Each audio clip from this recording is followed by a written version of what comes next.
Hello mga kabayan, nagmamap ako pero yung map ko ay sira na. Nilagyan ko na lang siya ng tape. Yan, inikutan ko siya ng tape. Yan o, natanggal na siya kasi may taya na. Yan, hindi pa nakabili yung amo ko, wala pa siyang time.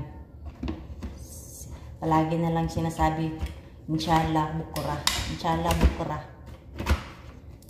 Yan guys, pag may diskarte ka, magagawa mo ng paraan, makapaglinis ka pa rin kahit sira yung map mo. Mabuti pa yung map na sira, magawan mo pa ng paraan, maaayos pa at magagamit pa. Kaya sa relasyon nyo dyan, ingatan nyo, kay once na yan ang masisira, mahirap na maibalik pa sa dati. Hindi nyo na magagamit, hindi nyo na maibabalik pa. Char lang.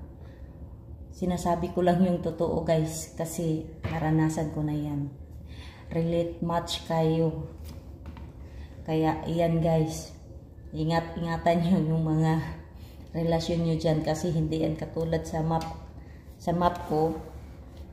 Kahit sobrang sira na, natataya na sa ano guys, yan guys, yan, kahit na meron ng ano guys, sira, pwede pa siya magamit, no? Pwede pa siya maibalik, pwede pa siya magamit, mapuslan pa siya guys, no?